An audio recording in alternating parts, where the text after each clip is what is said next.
berada di bawah kaki Gunung Rinjani. Tete Batu kini menjadi destinasi favorit yang banyak dikunjungi oleh wisatawan, baik lokal maupun mancanegara. Di balik pesonanya itu, Tete Batu memiliki sejarah unik dalam perkembangannya. Berawal dari Pembangir Suranadi, yakni keturunan Prabu Anom dari Loyok, melakukan perjalanan dari ujung timur sampai ke ujung barat. Kemudian, beliau menemukan sebuah tebing yang sangat tinggi dan tidak ada jalan, sehingga Prabu Anom dan rombongan memutuskan untuk membuat jalan. Ketika jalan tersebut selesai dibangun, ternyata di tebing tersebut ada sebuah batu. Maka dari sanalah awal mula dinamakan Tete Batu, yang mana Tete artinya jembatan dan Betu artinya batu. Dia menceritakan secara singkat sesuai dengan pengetahuan dia mengenai Tete Batu. Tete Batu adalah pecahan ekan desa Kutaraja.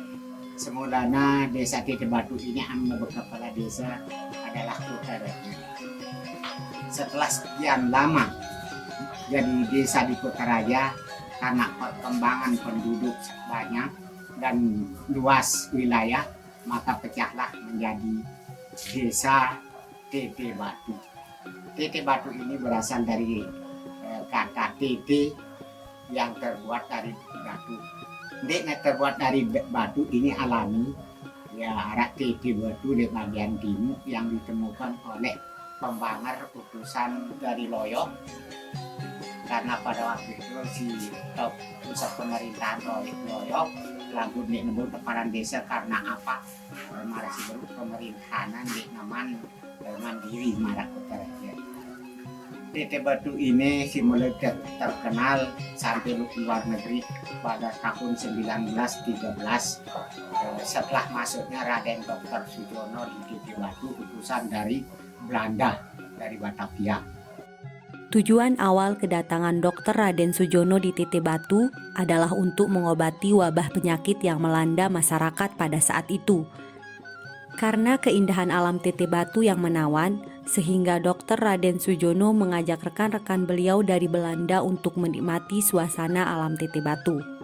Nah, dari sanalah awal mula pariwisata Tete Batu dikenal dan dinobatkan sebagai desa wisata tertua yang ada di Lombok. Hingga saat ini, destinasi wisata alam dan penginapan masih tetap berkembang, seperti Wisma Sujono, Pondok Tete Batu, Surya Mandalika, Panila Garden, dan masih banyak lagi. Mayoritas pekerjaan masyarakat Tete Batu yaitu bertani, beternak, dan berkebun. Itulah sebabnya jajaran sawah terpampang indah memanjakan mata. Bukan hanya itu, Tete Batu juga memiliki budaya dan kearifan lokal yang sangat beragam untuk ketahanan pangan atau pertanian yang tentunya memiliki keunikan tersendiri.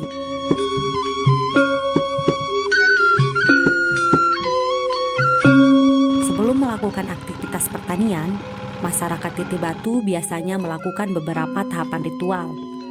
Yang pertama, masyarakat akan melakukan nyelametang pengempel. Nyelametang pengempel adalah ritual yang sering dilakukan masyarakat Tete Batu sebelum melakukan penggarapan sawah dengan tujuan agar air tetap melimpah walaupun musim kemarau. Nyelametang pengempel sering dilakukan masyarakat satu kali setiap tahunnya apabila bintang rawat sudah dalam keadaan miring dilihat dari bawah. Kemudian, tetua adat akan mengajak anak subak atau masyarakat yang menggunakan air untuk melakukan ritual atau syukuran agar air tetap lancar dan tidak diganggu oleh makhluk halus.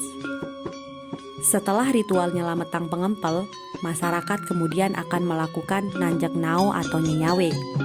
Nyenyawe merupakan kebiasaan masyarakat Tete Batu yang dipercaya agar tanaman padi dapat terhindar dari gangguan hama dan makhluk halus. Proses awal nyenyawe, masyarakat terlebih dahulu mencari pelepah pohon aren yang masih muda dan tua, kemudian menyiapkan bahan-bahan lainnya seperti buah pinang, daun sirih, kapur, daun pepesu yang kemudian dikunyah lalu disemburkan pada media yang sudah dibuat dari pelepah aren tadi.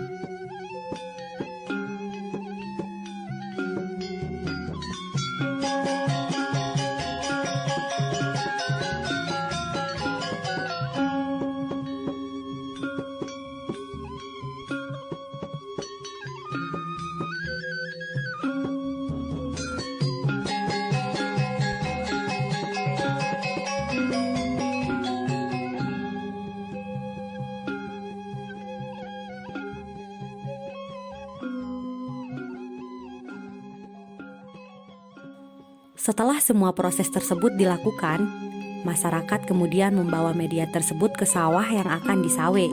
Biasanya media ini diletakkan di sudut sawah yang datarannya paling tinggi.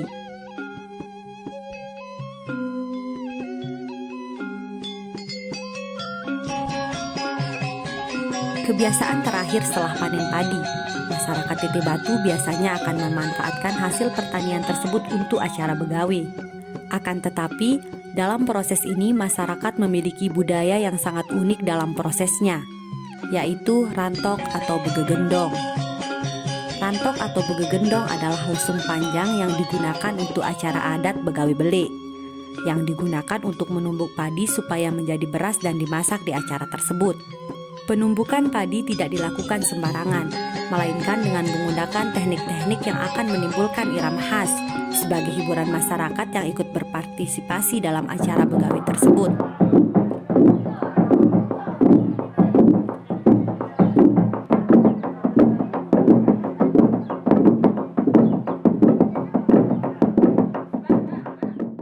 Lokasi geografis Teteh Batu yang berada di bawah pegunungan kaki Rinjani membuat Teteh Batu kaya akan sumber mata air. Di antaranya mata air Lingsar, Petak Ai, Pengumpulan Bawak Duren, Pengkelet, Gua Sarang Walet, dan Gogok Duren. Menjaga budaya dan kearifan lokal bukan hanya tugas para tetua dan pemangku adat saja. Namun, kita sebagai pemuda juga memiliki tanggung jawab besar dalam menjaga dan melestarikannya, agar tetap terjaga dan tidak mudah hilang termakan oleh zaman. Ini cerita budaya desa kami. Kami bangga memiliki dan menjaganya. Salam dari Teteh Batu untuk budaya lebih maju. Matur Tampiasih.